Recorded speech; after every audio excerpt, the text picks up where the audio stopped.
In the misty chill of a forgotten cemetery, as paid mourners in black suits stood around a draped casket pretending to grieve, the Mafia boss's dog suddenly lunged forward. Rocco, the German shepherd everyone calls the Mafia boss dog, ripped the heavy black cloth away with his teeth and started digging like a creature possessed. Dirt flew everywhere. The dog wouldn't stop for a second. He seemed to have gone completely feral. Before we begin, hit the subscribe button and let me know what time you are watching this.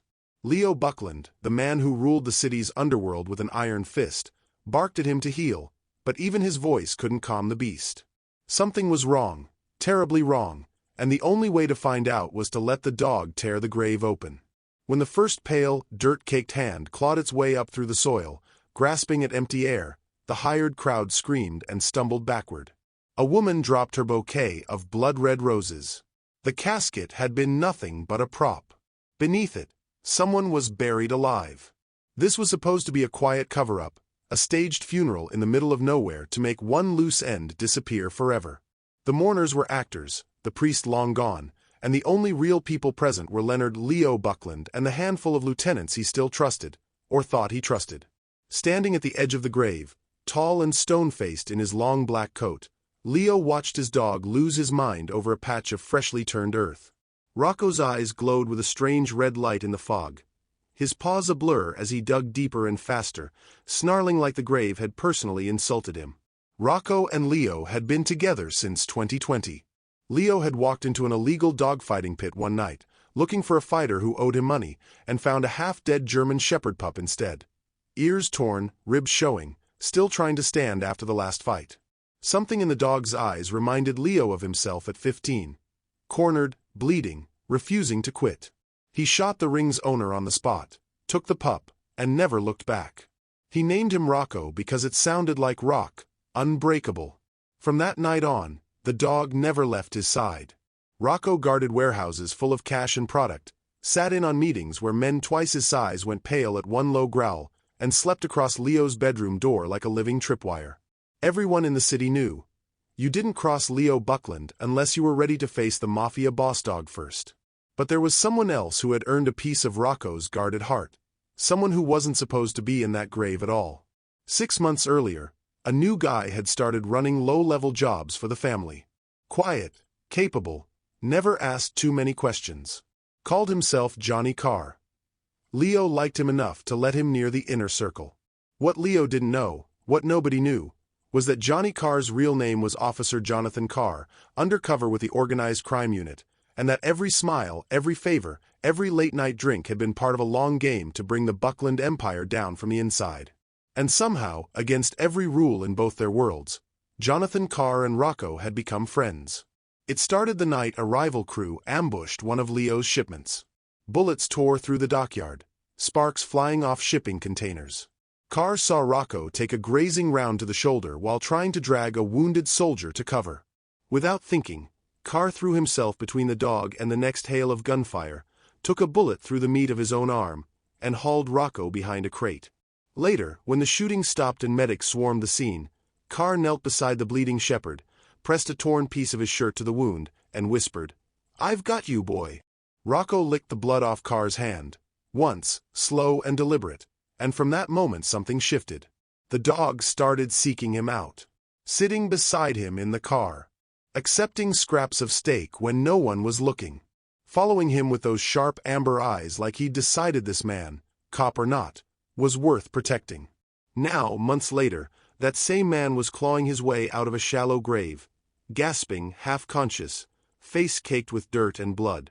Rocco stood over him, tail low but wagging, whining deep in his throat as Carr collapsed onto the grass. The paid mourners ran. Leo stood frozen, coat flapping in the cold wind, staring at the impossible. Because the person who had just been buried alive wasn't some random traitor. It was the cop who had saved his dog's life. And in the tree-line, hidden until this exact moment, Leo's own lieutenant raised his gun to finish what he started. 6 months earlier, before the grave, before the bullets, before everything went to hell. Jonathan Carr, Johnny to the men who thought they knew him, stood in the back room of a smoky social club on 9th and Mercer, heart hammering against his ribs while Leo Buckland sized him up like a butcher eyeing a side of beef. The room smelled of old cigars and new money. 2 bodyguards loomed by the door. Rocco sat between them and Leo, ears pricked, amber eyes locked on Carr as if he could smell the badge hidden beneath the leather jacket. "You come recommended," Leo said, voice low, almost bored. "Recommendations don't mean shit to me. Loyalty does." "You loyal, Johnny." Carr met his gaze. "I'm here, aren't I?" Leo's mouth twitched, almost a smile. "Good answer. We'll see if you still feel that way after tonight." That night was a collection run in Little Odessa. 3 Russian bookies who decided paying protection was optional. Carr rode shotgun in the black Suburban, Rocco's massive head resting on the center console, warm breath fogging the window. Every time the dog exhaled, Carr felt the weight of what he was doing. 6 months of feeding lies to his handlers, of memorizing faces and routes, of pretending he belonged in this world. And now a 100-pound German shepherd was leaning on him like they were old war buddies. The collection went smooth. Too smooth. One bookie tried to run. Rocco took him down before he reached the stairs, jaws clamped gently but unmistakably around the man's wrist until Leo gave the word. No blood. Just terror. Carr watched the way fear rippled through the room when that dog growled.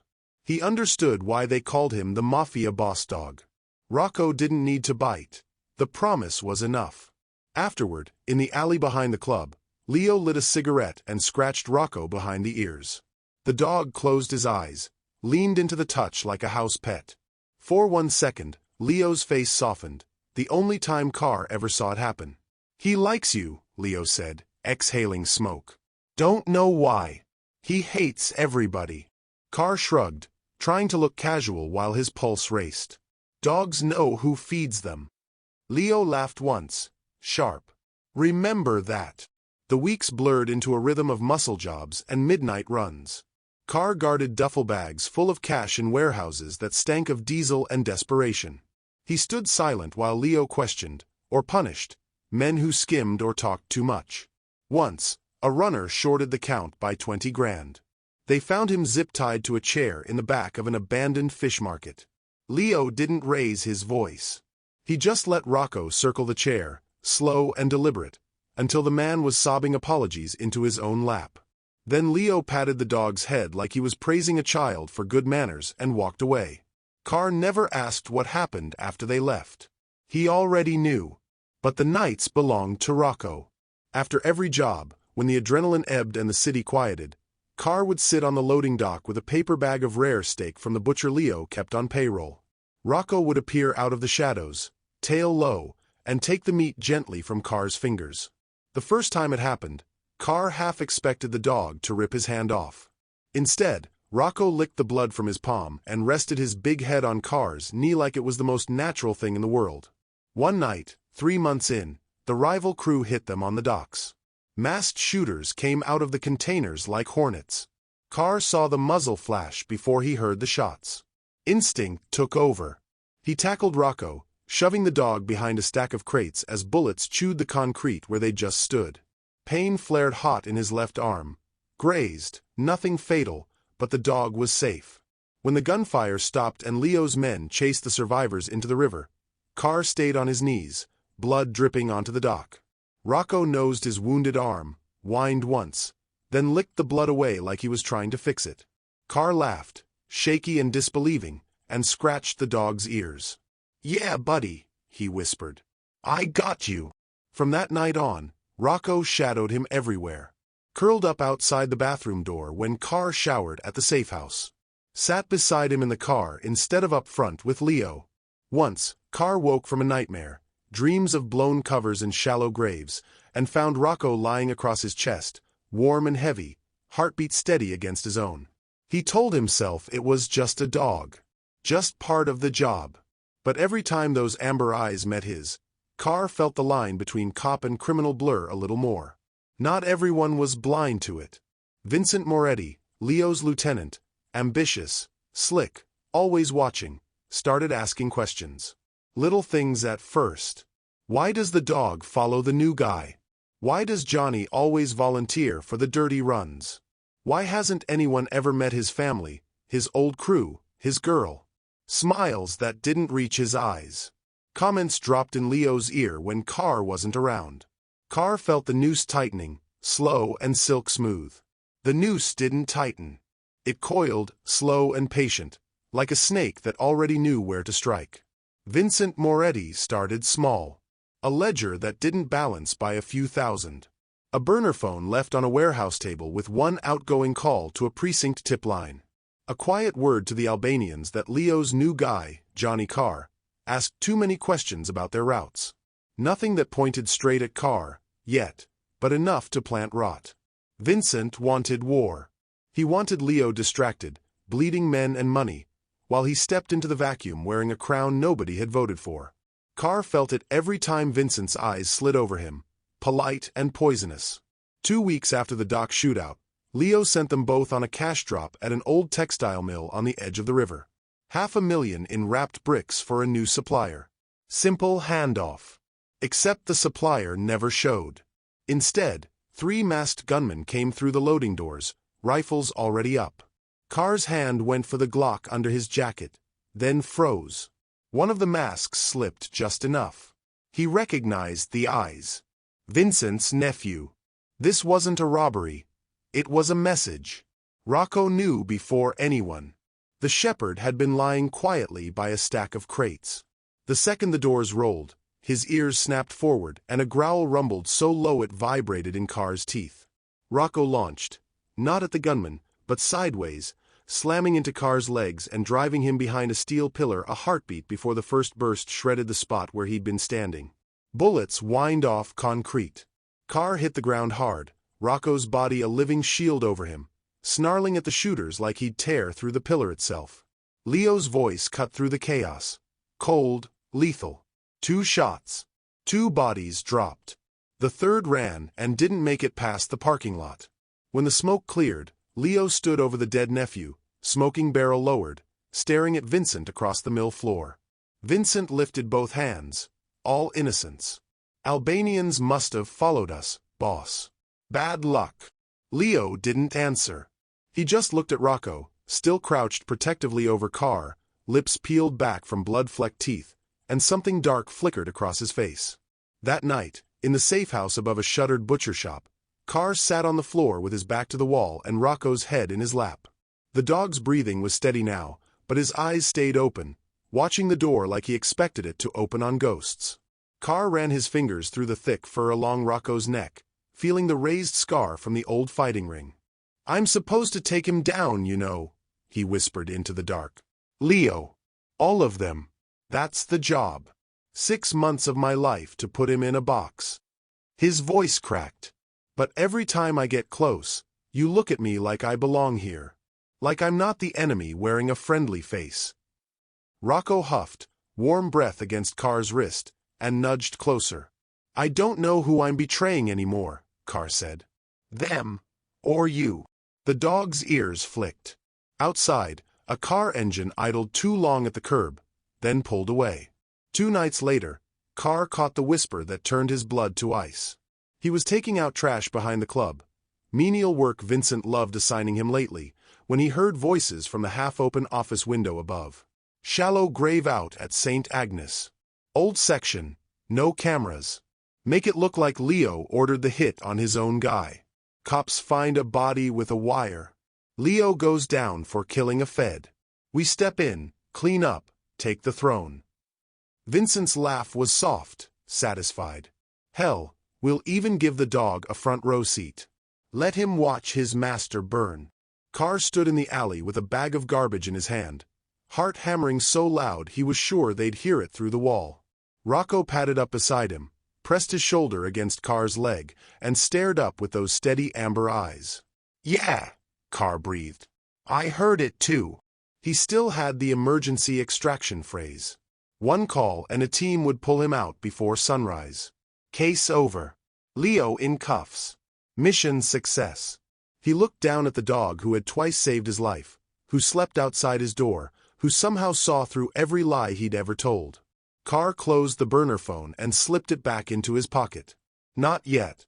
He didn't know the grave was already dug, or that Vincent had moved the timeline up 24 hours. He only knew that when the moment came, Rocco would be there. And for the first time in his career, Jonathan Carr wasn't sure whose side he'd be standing on when the dirt started flying. The betrayal came faster than even Vincent planned. Carr was walking out of the safe house at 3:17 a.m., keys in one hand, Rocco's leash in the other. Leo had started letting the dog stay with him overnight, when the van screeched up. No plates. Side door already open. 3 men in ski masks. He had time for one shout before the needle went into his neck. He woke on his knees in the back of the van, wrists zip-tied, mouth taped, tasting copper. Vincent sat across from him, perfectly calm, polishing his nails with a pocket knife. Change of plans, Johnny. Or should I say, Officer Carr. Carr lunged, but the drug still swam in his blood. A fist to the temple dropped him hard. Boots followed. Ribs cracked. The world narrowed to pain and the wet sound of his own breathing. Vincent crouched, patted his cheek like an old friend. You were good. Almost had me fooled. But Leo's getting soft, and soft men don't survive. So tonight you disappear, Leo gets blamed for killing a cop, and the city tears itself apart looking for the body that never turns up. Clean. They drove for an hour, maybe 2. Carr drifted in and out. When the van stopped, cold air rushed in. St. Agnes Cemetery. Old section. Fog thick enough to choke on. They dragged him across the frost-crusted grass to a hole already dug, shallow and wide, lined with a plastic tarp. A black casket sat nearby, lid open, empty, just a stage prop. Carr tried to scream through the tape. A final kick to the head sent him tumbling in. Dirt rained down on his face, his chest, his legs. The last thing he saw before the darkness swallowed him was Vincent smiling down like a priest giving absolution. Then the casket lid was lowered over the grave for show, draped in black cloth, and the hired mourners were told to arrive at dawn. By sunrise, the fog hung low between crooked headstones. 10 paid strangers in cheap black suits stood in a loose semicircle. A woman in a thrift store veil clutched wilted roses. A rented priest mumbled Latin to no one in particular. The casket sat on planks above the shallow mound, looking exactly like a proper burial, except for the fresh tire tracks and the faint smell of wet earth that hadn't quite settled. Leo arrived last, coat collar high, face carved from stone. Vincent stood at his right, hand on his shoulder like a loyal soldier. Rocco walked between them, leash loose, scanning the tree line with restless eyes. The priest droned on. Someone fake-sobbed. Leo stared at the draped casket and said nothing. Vincent had told him Johnny skipped town with a chunk of cash. Coward's way out. Leo didn't believe it, not fully, but he'd come anyway. To see the lie buried. Rocco stopped listening after 30 seconds. His ears snapped forward. His whole body went rigid. A low whine rose in his throat, turned into a growl, then exploded into furious barking that cracked the morning open. He lunged at the casket, jerking the leash from Leo's hand. Vincent reached for him. Too late. Rocco seized the black cloth in his teeth and ripped it away like tissue paper. Dirt sprayed. Paws blurred. He dug with a violence no one had ever seen from him, snarling, eyes glowing red in the half-light. Rocco, heel! Leo roared. The dog ignored him. Kept digging. The mourners stumbled back. The woman dropped her roses and ran. Vincent's smile faltered. 10 inches down, Rocco's claws scraped something soft. A hand, pale, trembling, pushed through the soil, fingers splayed, reaching for air that wasn't there. Leo froze. Vincent reached for the gun under his coat. And Rocco barked like the world was ending, because for the man buried beneath him, it almost had. Darkness. Total, crushing, dirt in the lungs darkness. Jonathan Carr came to with a mouthful of soil and the taste of his own blood. His arms were pinned to his sides by the weight of the earth, legs twisted under him. Every shallow breath pulled more grit into his throat. The plastic tarp above him sagged, pressing down like a coffin lid that hadn't quite finished the job. He screamed. No sound came out. The tape was gone, but the dirt swallowed everything. Panic clawed harder than his fingers ever could. He thrashed, felt something pop in his shoulder, and still the earth refused to yield. 6 feet was a myth. This hole was shallow, meant to suffocate, not hide. Vincent wanted him awake when he died. Car's mind fractured into flashes. His mother's kitchen, sunlight on yellow curtains. His first day at the academy, badge so new it hurt to look at. Rocco licking blood from his palm on the docks, warm tongue gentle as forgiveness. Rocco curling across his chest after a nightmare, heartbeat steady, saying you're safe, you're safe. He dug. Nails split, fingertips shredded, but he dug upward because down was done.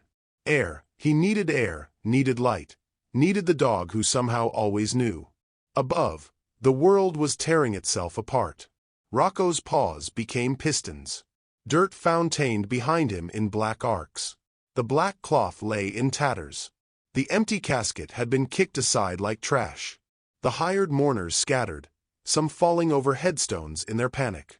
Leo stood rooted, coat whipping in the wind, watching his dog try to dig a man out of hell. "Get him off there!" Vincent shouted, voice cracking for the first time. Two of his men moved to grab Rocco's collar. The shepherd spun, teeth flashing, and both men stumbled back with blood on their hands. Rocco returned to the grave without missing a beat, snarling, whining, crying in a way no one had ever heard from him. Then it happened. A hand broke the surface, gray with dirt, trembling, fingers curled like a dying spider. It clawed at nothing, then found Rocco's foreleg and gripped hard. The dog froze for one heartbeat, ears flat, and let out a sound that was half howl, half sob. Leo moved first. Dropped to his knees beside the dog, started scooping earth with his bare hands. "Dig!" he roared at the men who still stood frozen. "Dig!" The grave gave up its secret in wet, choking gasps. Car's head emerged, caked in mud, eyes wild and red. He sucked in air like a drowning man finally breaking the surface, coughed a spray of blood and dirt, and collapsed forward into Rocco's fur. The dog stood over him, legs splayed, guarding even now, chest heaving, side streaked with mud and tears no one would ever admit seeing. Leo reached him second, grabbed Carr under the arms and hauled him clear of the hole. The undercover cop, no, just Jonathan now, sprawled on the grass, shaking, gasping, alive. The woman who'd carried the roses screamed first, high and animal. Then the others joined. A chorus of horror echoing off the tombstones. Vincent took one step back, face pale beneath the perfect hair. His hand dipped inside his coat. Carr lifted his head, met Leo's eyes through the mask of filth and blood, and rasped a single word. "Vincent!" Rocco turned toward the lieutenant and growled, a sound that promised the grave wasn't finished taking its due. The fog swallowed the screams, but it couldn't swallow what came next. The cemetery went still for one impossible second. Only the wind moved, dragging fog across the stones like a funeral veil. Carr lay on the grass, lungs on fire, blood dripping from his split scalp. Rocco stood over him, legs planted wide, hackles raised, a low continuous growl vibrating in his chest.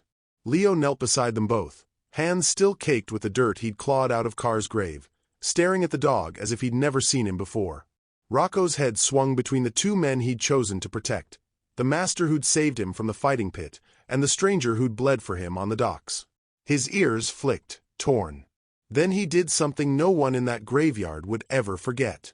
He stepped forward and pressed his big head against Carr's chest, right over the heart that had almost stopped beating, and stayed there. Not guarding now, comforting. A soft whine escaped him, almost human. Leo's hand hovered in the air, then slowly lowered. The king of the city's underworld looked suddenly, brutally old. Vincent saw his opening. He took another step back, fingers closing on the pistol inside his coat. Two of his loyal soldiers melted out of the tree line 20 yards away, rifles already up, safeties off. The hired mourners were long gone. Only 4 men remained who knew the truth, and Vincent intended to leave 0. Carr saw the movement first. His vision swam, but training cut through the haze. He rolled to his knees, dragging in a ragged breath. "Leo, guns!" Leo rose in one fluid motion, turning toward Vincent with the calm of a man who'd already accepted he might die today. "You buried my dog's friend alive," he said, voice flat. "My friend. And you thought I'd just swallow the lie." Vincent smiled, thin and sharp. "You're done, Leo." The city's mine. Always was. You just kept the chair warm. Rocco's head snapped toward Vincent. The growl deepened, became something ancient and terrible. Carr pushed to his feet, swaying. Every rib felt broken, every heartbeat a hammer against his skull, but he stepped between Leo and the rifles. "Wait," he rasped. "Just wait." Leo's eyes cut to him. Shock, betrayal, something raw underneath. "You're the cop." "Yeah." Carr spat blood onto the grass. "I'm the cop. 6 months living your life, wearing your colors, eating at your table. And every night your dog slept outside my door like I belonged there." He looked down at Rocco, who hadn't moved from his side. "I was supposed to take you down. All of you. That was the job." Leo's hand drifted toward the gun on his hip. Carr lifted both palms, empty, shaking. "But I can't. Not after this. Not after him." He met Leo's stare. "Vincent set this whole thing up to frame you. Kill me, pin it on you, start a war, take the throne. He's got men in the trees right now. You drop me, you die anyway. We both do." Silence stretched, thin as the fog. Rocco made the decision for them. He moved, not toward Vincent, not toward Leo, but to the exact center between the two men he'd chosen. Stood there, legs splayed, head high, and barked once. A single commanding sound that cracked across the cemetery like a judge's gavel. Leo looked at the dog. Really looked. In that moment he saw it all. Every quiet night Rocco had slipped away to sit outside Carr's room. Every piece of steak Carr had smuggled from the table. Every time the dog had placed himself between Carr and danger without hesitation. Leo had built an empire on fear and loyalty bought with blood. And here was the one creature he'd ever truly trusted giving that loyalty to someone else.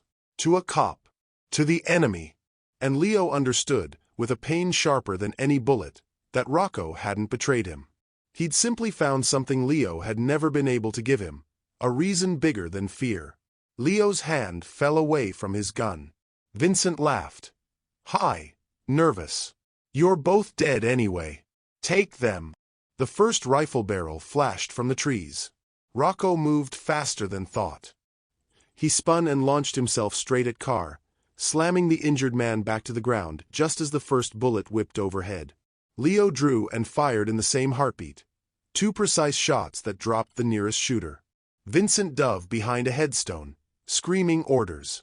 Carr hit the grass hard, air punched from his lungs again, Rocco's full weight pinning him down.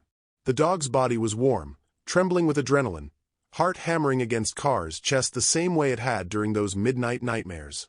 "Stay down," Carr whispered, uselessly. Rocco wasn't listening. He never had when it mattered. Leo advanced through the gravestones like a moving storm, gun barking steady, forcing Vincent's remaining men into the open. Carr tried to rise, but his legs wouldn't hold. All he could do was watch the only real family he'd found in this whole filthy undercover life fight to keep him breathing. Rocco stayed on top of him, teeth bared at the tree line, ready to take every bullet meant for the man he decided was worth dying for. The first bullet had already cracked the morning open. Leo's return fire answered it like thunder answering lightning. 2 shooters dropped before they could cycle their rifles. The third scrambled behind a marble angel, screaming into a radio for backup that would never arrive in time. Carr tried to push up from the grass, but his arms shook like a newborn colt's. Rocco refused to budge, 100 pounds of muscle and bone pinning him flat, ears flat against his skull, lips peeled back in a snarl that belonged to something older than any dog. His eyes burned red in the fog, not reflection, not trick of light, but something fiercer. Something that had decided the earth itself would not take this man again. "Rocco off," Carr rasped. The shepherd ignored him the same way he'd once ignored Leo's command at the grave. He stayed planted, shielding, daring the world to try again. Another burst of gunfire stitched the ground 3 feet away. Dirt exploded upward. Leo spun behind a headstone, coat flaring like black wings, and put 2 more rounds through the angel's chest. Stone chips rained down on the shooter's corpse. Vincent was running now, zigzagging between tombs toward the tree line where a second van waited. Coward to the end.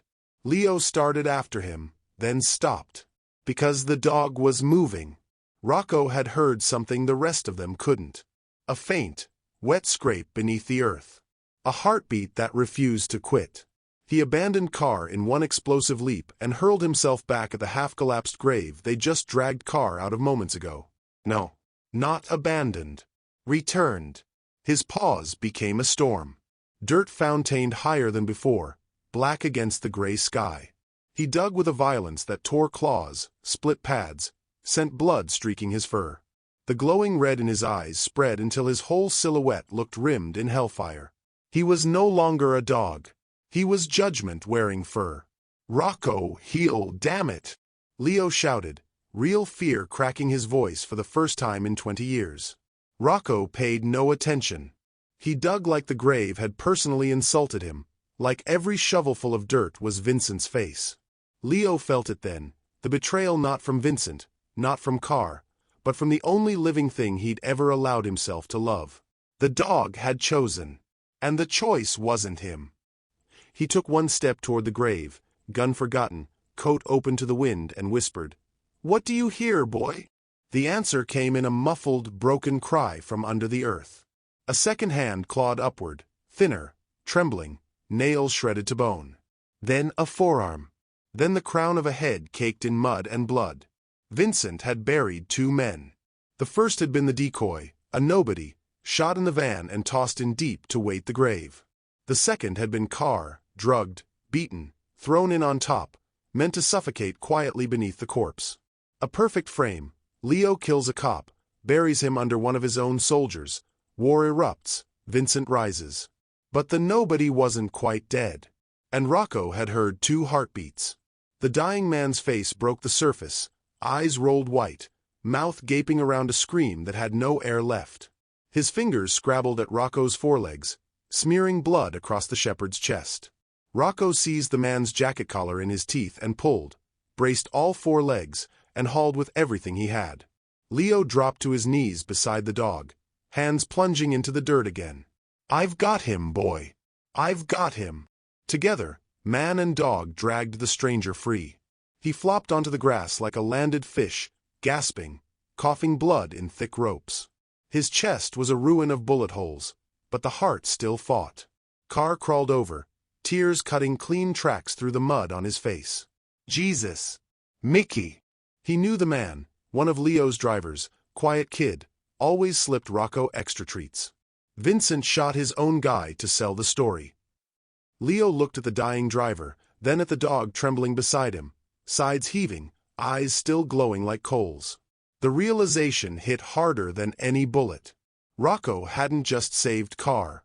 He'd saved them both from becoming the monsters Vincent needed them to be. The driver's lips moved. No sound. Then his eyes fixed, empty. Rocco lowered his head and let out a sound none of them would ever forget. Half howl, half sob, rising into the fog until the crows answered from the trees. Vincent's last man broke cover, sprinting for the van. Leo raised his gun, finger white on the trigger, then lowered it again. "Let him run," he said quietly. "He'll carry the message." Carr looked up at the man he'd been sent to destroy. "What message?"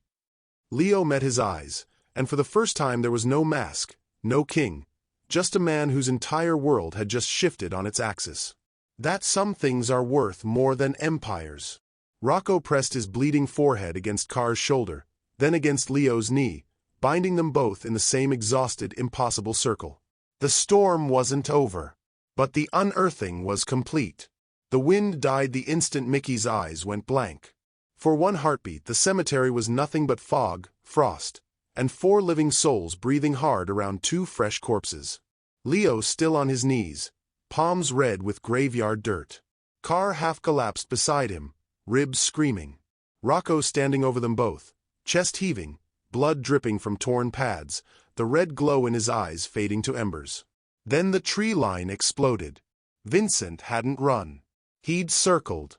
6 men now, his last loyal soldiers, poured from the shadows like wolves finally loosed. Rifles up. No warnings. The first burst shredded the marble angel behind Leo's head, stone dust raining down like snow. "Down!" Carr shouted, but his body was too slow, too broken. Rocco wasn't. He launched himself in front of Carr the way he had twice before, only this time there was no cover, no crate, no second chance. Bullets found him mid-air. One punched through his shoulder, another his chest, a third clipped his ear. The impact spun him, slammed him to the ground between Carr and the guns. He didn't yelp. He didn't fall. He rose again, legs shaking, blood pouring dark and thick, and planted himself over Carr like a living shield. A low, continuous growl rumbled through the wounds, daring them to fire again. Carr tried to push him off. Rocco, no move. The shepherd looked back once. Amber eyes met Carr's, calm and ancient, saying what words never could. I chose this. Another burst. 3 rounds took Rocco in the side, ribs cracking audibly. He staggered, legs folding, but still refused to leave the space between Carr and death. His tail, matted with blood, gave one slow, defiant wag, its tip glowing faintly red, like the last ember in a dying fire. Leo came up roaring. He moved like a man possessed, coat flapping, gun barking steady and sure. The first shooter dropped with a hole where his eye had been. The second took 2 in the chest and sat down hard against a headstone, surprised. Leo walked through the gunfire the way he'd once walked through boardrooms, untouchable, unstoppable, every bullet a verdict. Vincent screamed something lost in the noise and bolted for the van. One of his own men turned to follow, and Rocco, bleeding out on the grass, found the strength for one final lunge. He seized the runner's ankle, jaws clamping hard, dragging him down. The man shrieked, kicked, put a round point-blank into Rocco's neck. The shepherd's grip never loosened. Leo reached them in 4 strides. One shot ended the traitor. Then he was on his knees beside the dog, hands pressing uselessly against the wounds that poured like open faucets. Rocco, a boy, look at me. Look at me. Rocco's eyes found Leo's. The growl faded to a soft, wet whine. Blood bubbled at the corner of his mouth. He tried to lift his head, couldn't, and settled for resting it across Carr's lap instead. Carr's hands shook as he cradled the big head, feeling the life leaking out warm and fast. I've got you, Carr whispered, voice breaking. I've got you now. Rocco's tail gave one more weak thump against the ground. The faint red glow winked out. Leo made a sound no one had ever heard from him before, a raw, animal thing torn from the chest. He gathered the dog against him, blood soaking his white shirt crimson, rocking slightly the way a man rocks a child he's already lost. Carr stayed on his knees, hands buried in fur that would never warm again, tears cutting clean lines through the dirt on his face. Vincent's van roared to life in the distance, tires spitting gravel as it vanished down the service road. The gunfire stopped. Only the wind moved now, carrying away the smell of cordite and blood. Leo pressed his forehead to Rocco's and wept without shame, great silent sobs that shook his whole frame. Carr reached out, laid a trembling hand on the dog's still chest, and felt the last faint flutter of a heart that had chosen both of them and paid the price. In the sudden quiet, the cemetery looked ancient and indifferent, headstones standing like silent witnesses to the moment an empire cracked in half. The cemetery was quiet again, but it would never be silent. Ambulances came late, lights cutting red and blue through the fog. Paramedics tried to separate Leo from the body in his arms. He let them take the dog only when Carr, bandaged, swaying on his feet, laid a hand on his shoulder and whispered, "Let them care for him. He earned that." They carried Rocco away wrapped in a clean white sheet. Leo watched until the doors closed, then walked to the edge of the graves and stared at nothing for a long time. Vincent was found 3 days later in a motel off the interstate, throat cut by his own men before they scattered to the winds. No one claimed credit. No one needed to. The empire unraveled faster than anyone thought possible. Lieutenants flipped, soldiers vanished, cash vanished, routes collapsed. Leo didn't fight it. He sat in the back room of the old social club, coat draped over the chair, and signed whatever papers the federal prosecutors slid across the table. Every name except one. When they asked about Leonard Buckland, Jonathan Carr looked them in the eye and said, "Never heard of him." He spent 6 weeks in the hospital, then 6 more in a safe house with windows that faced west. Nights were the worst. He'd wake reaching for a weight across his chest that wasn't there anymore, feeling phantom fur under his fingers, hearing a whine that never came. On the day he was cleared to leave witness protection, he drove north until the city thinned into pines. A small shelter on the edge of nowhere had a litter of shepherd pups confiscated from a fighting ring. One of them, ears too big, ribs showing, eyes the color of winter honey, refused to leave his boot. Carr knelt, scratched the scarred neck, and felt his throat close. "Hey, Rocco," he whispered. The pup's tail thumped once, hard, like it recognized the name it had never been taught. He took him home. Leo disappeared the same week the indictments dropped. No forwarding address, no trace. Some said Mexico. Some said nowhere at all. A few old-timers claimed they saw a tall man in a dark coat walking a back road at dusk, no dog at his side, coat flapping empty in the wind. They said he looked like a man carrying something heavier than grief. Years passed.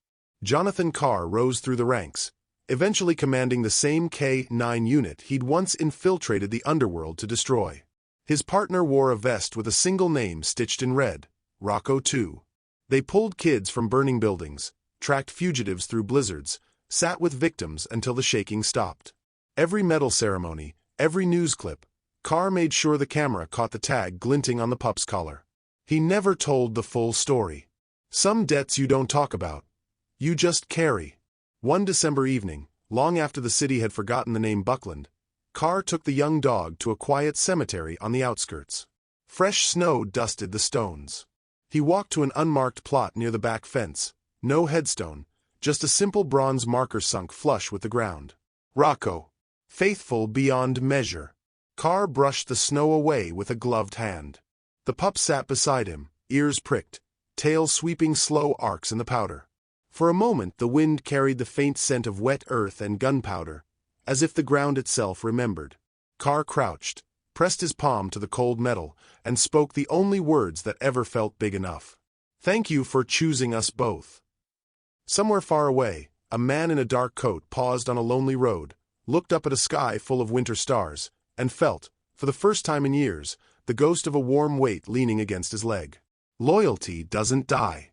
It just changes shape, crosses borders, outlives empires, and waits patiently on the other side of every grave. If you believe in redemption through sacrifice, if a dog's love can still break and heal your heart all at once, subscribe for more stories that build our shared sense of wonder. Because some miracles don't end when the breathing stops. They just keep walking beside us, paw prints in the snow, until we're ready to follow.